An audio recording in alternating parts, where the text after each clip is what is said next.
ज़रूरी नहीं कि इसको आप लगातार पढ़ते रहें, लगातार पढ़ना भी नहीं चाहिए, मूर्खतापूर्वक होता है। जो कहता है कि मैं लगातार 8 घंटे पढ़ रहा हूँ, तो उससे ज़्यादा मूर्ख इंसान है नहीं कहीं ज़िंदगी में, ठीक है? और उसका एग्ज़ाम क्लियर भी नहीं होगा। ये बात सच है, कड़वी है, ठीक? बुरा लगता है तो लग जाए, I don't care about it, ठीक है? But hello everybody, this is me Altamas Mansoori and you are watching educator Altamas 2.0। So मेरे प्यारे साथियों, आज मैं बहुत ही ज़्यादा इंपॉर्टेंट बात करने वाला हूँ इस वीडियो में। वीडियो को एंड तक के ज़रूर देखिएगा and definitely it will help you a lot. दोस्तों, आपने देखा होगा कि आप बहुत सारी चीज़ें पढ़ते रहते हैं, बहुत सारी चीज़ें पढ़ लेते हैं, ठीक है? सुबह से शाम तक के आप स्टडी करते रहते हैं, ठीक है? लेकिन ये सभी चीज़ें आपकी वेस्ट हो जाती हैं। अरे सर, ये आप ये क्या कह रहे हैं? वेस्ट कैसे हो जाती हैं? मैंने तो सुबह से लेकर शाम तक पढ़ाई की थी ना। हाँ, आपने पढ़ाई की थी, लेकिन वही चीज़ मैं शाम को जब आपसे बैठ कर के पूछ लूँगा, आप उनमें से 5 फैक्ट आपको याद नहीं होंगे। ये सच है। और और यही एक सबसे बड़ा रीज़न है कि आपका प्रीलिम्स क्वालीफाई नहीं होता है। और यही सबसे बड़ा रीज़न है कि आप जब क्वेश्चन अटेंड कर रहे होते हैं, आपको लगता है कि अरे वाह! क्वेश्चन तो पढ़ा हुआ आ गया। लेकिन जब पहला ऑप्शन पढ़ते हैं, आपको आ रहा होता है, दूसरा ऑप्शन पढ़ रहे होते हैं, तो आपको वहाँ पे कन्फ्यूज़न होता है कि ये सही था या नहीं था, ये था ऐसा या नहीं था। बात समझ रहे हैं ना? तो दोस्तों, यहाँ पे आपका जो पढ़ा हुआ नॉलेज होता है, उसको अप्लाई कैसे करना होता है, वो आपको नहीं पता होता है, ठीक है? तो सर, इसको सॉल्यूशन मैं कैसे कर सकता हूँ? मैं बता रहा हूँ, आप कैसे कर सकते हैं, ठीक है?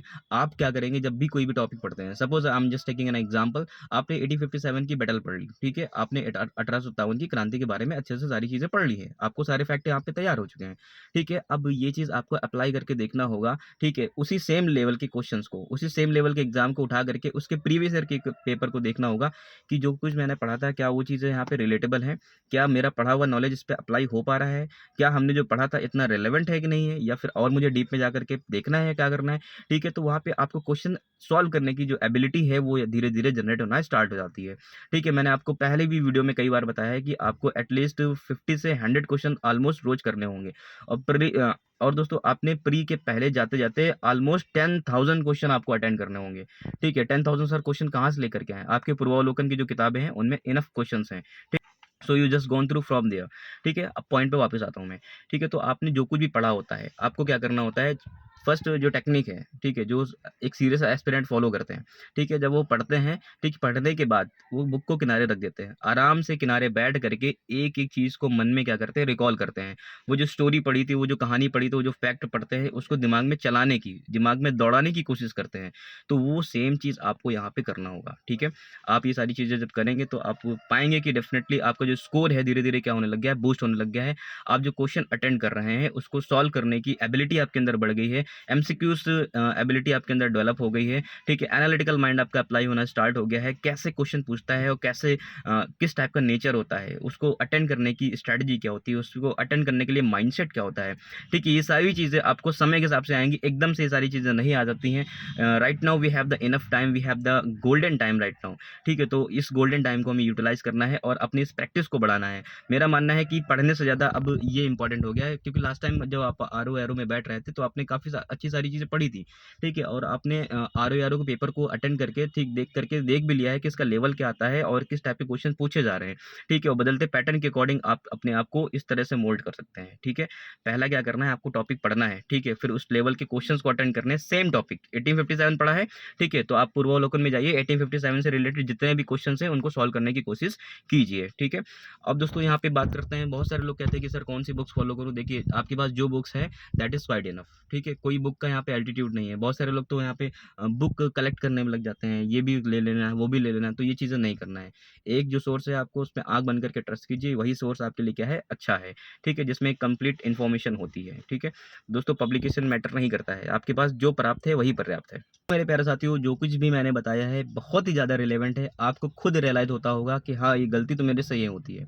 आपके पढ़ने में प्रॉब्लम नहीं है, आपको समझने में प्रॉब्लम नहीं है, आपको सब कुछ समझ में भी आ जाता है, आपको पढ़ने में अच्छा भी लगता है, बट यहाँ पे आपके साथ ये इमोशनल फैक्टर हो जाता है, ठीक है? तो आप यहाँ पे काम कीजिए, इस एरियाज़ को मजबूत कीजिए एंड डेफिनिटली आप पाएँगे अपने बारे में कि आपका जो स्कोर है धीरे-धीरे क्या होने लग गया है, टेस्ट में इंक्रीज़ होने लग गया है।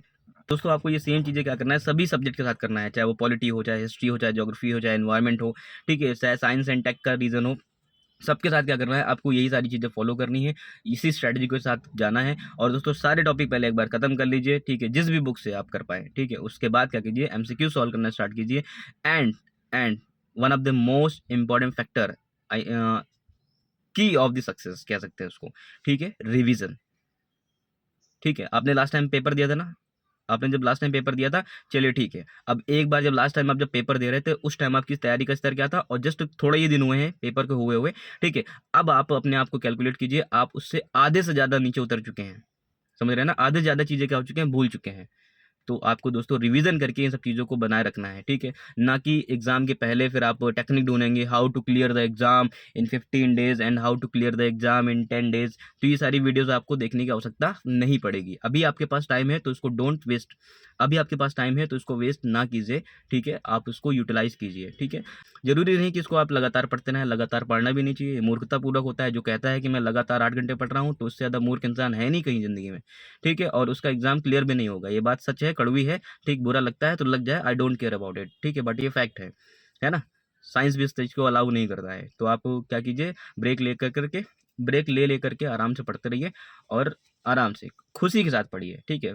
प्रेशर में ना करके, फटीग होकर के और टेंशन में ना पढ़िए, क्योंकि जो चीज़ आप खुशी में करते हैं ना, वो काम अच्छा ही होता है, ठीक है? और ज़्यादा होता है और एफिशिएंटली होता है। तो दोस्तों आप इन सब चीज़ों को फ़ॉलो कीजिए। तो जल्दी ही मिलते हैं आपको नेक्स्ट वीडियो में और ज़्यादा इंपॉर्टेंट चीज़ों के साथ में। और हाँ, अगर आप चैनल पे नए हो तो चैनल को सब्सक्राइब करना ना भूलना, आपको इस तरह वीडियो कहाँ मिलेंगी, है ना? और हाँ दोस्तों, अगर आपके लिए इतनी प्यारी-प्यारी वीडियोज़ बना रहा हूँ, तो यार एक लाइक तो डिज़र्व करता ही हूँ, तो लाइक, कमेंट करना ना भूलें। ये मेरे लिए मोटिवेशन का काम करता है और आपके जो भी क्वेश्चन हैं, जो भी क्वेरीज़ हैं, आप प्लीज़ कमेंट सेक्शन में आकर के कमेंट कीजिए, आप मुझे बताइए और definitely I will make the video upon that, ठीक है? और वहाँ पे मैं रिप्लाई करने की भी कोशिश करता हूँ, क्योंकि कमेंट बहुत ज़्यादा हो जाते हैं, मैं सबका नहीं कर पाता हूँ, बट मुझे जो रिलेवेंट लगता है, जिसको करना चाहिए, क्वेश्चन है, उसको मैं ज़रूर करता हूँ। So thank you so much for watching this video.